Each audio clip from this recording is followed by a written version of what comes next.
بسم اللہ الرحمن الرحیم۔ السلام علیکم دوستو، جیسا کہ آپ کے علم میں ہے کہ اقوام متحدہ کی سلامتی کونسل نے کہا ہے کہ مسئلہ کشمیر اقوام متحدہ کے چارٹر اور قراردادوں کے مطابق پرامن طریقے سے حل ہوگا۔ کشمیر بین الاقوامی امن اور سیکیورٹی کا مسئلہ ہے جو اقوام متحدہ کے دائرہ اختیار کے اندر 1965 کے بعد پہلی مرتبہ زیر بحث آیا ہے۔ اجلاس کے بعد اقوام متحدہ کی آفیشیل ویب سائٹ پر بیان جاری کر دیا گیا ہے، جس میں سیکرٹری جنرل کے بیان کا بھی حوالہ ہے۔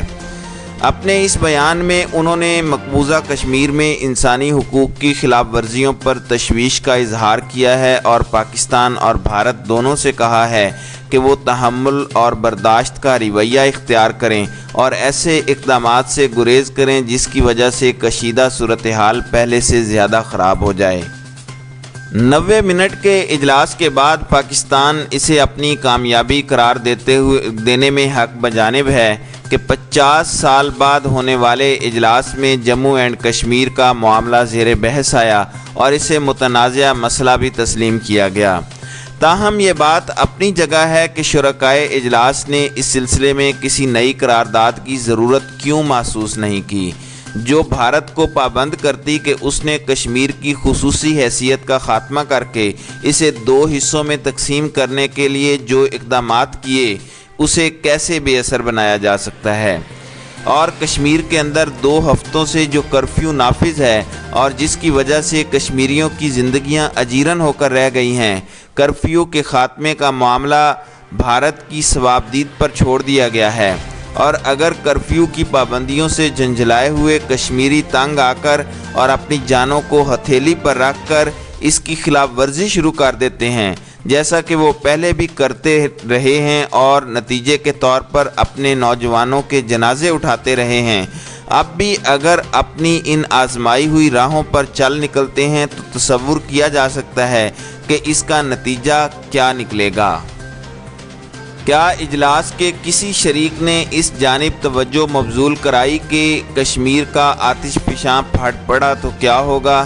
بظاہر لگتا ہے کہ ایسا نہیں ہوا، ورنہ کوئی نہ کوئی پیش بندی تو ضرور کی جاتی اور بھارت کو حالات کی بہتری کا اور کچھ نہیں تو مشورہ ہی دیا جاتا، لیکن ہم دیکھتے ہیں کہ اجلاس کے مجرد انعقاد پر خوشی کے شادیانے تو بجائے جا رہے ہیں اور نہ جانے کب تک بجائے جاتے رہیں گے۔ اسے غیر معمولی کامیابی بھی قرار دیا جا رہا ہے۔ جنگ کی صورت میں آخری سانس تک لڑنے کے عہد و پیمان بھی ہو رہے ہیں، لیکن یہ کوئی نہیں بتا رہا کہ کشمیریوں کی زندگیوں میں سکھ کا کوئی مختصر سا لمحہ لانے کے لیے سلامتی کونسل سمیت کس نے کیا اقدام کیا ہے۔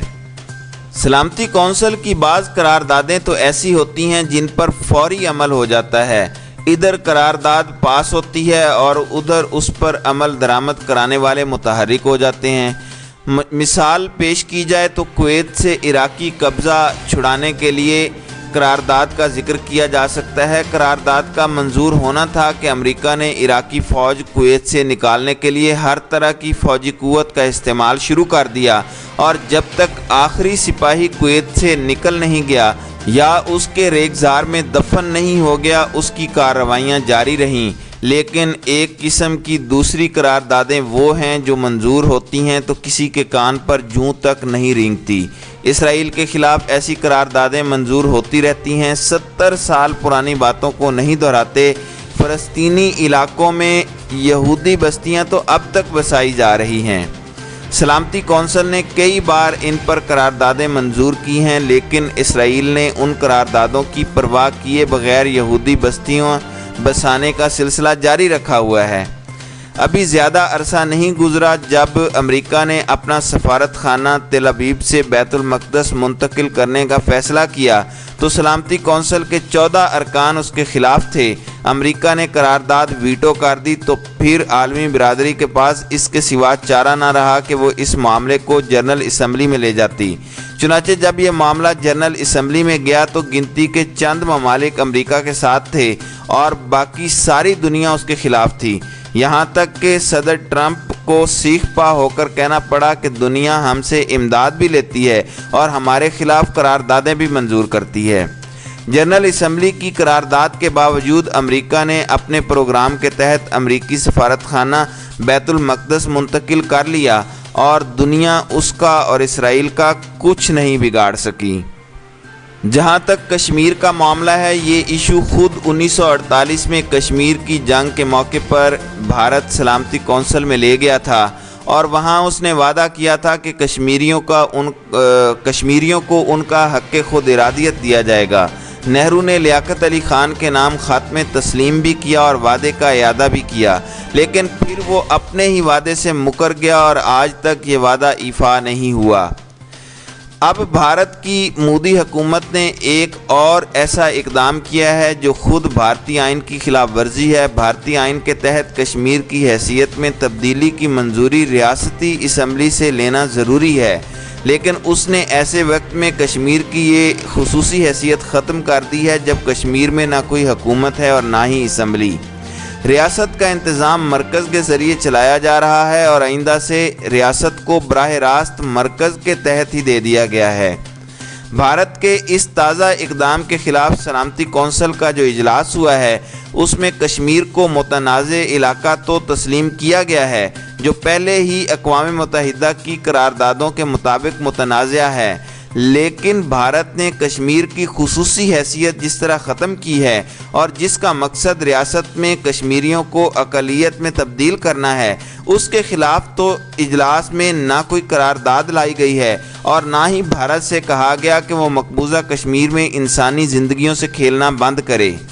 ایسے میں محض اجلاس کے انعقاد پر لامحدود عرصے تک کامیابی کا ڈھول بجاتے رہنے سے کیا حاصل ہوگا؟ قوم کو یہ بتانے کی بھی ضرورت ہے کہ اگلے مرحلے میں اس سلسلے میں کیا اقدامات اٹھائے جا رہے ہیں۔ کیا محض سفارت خانوں میں کشمیر ڈیسک بنا کر کسی چھوٹے موٹے افسر کو اس پر بٹھا دینے سے مطلوبہ مقاصد حاصل ہو پائیں گے؟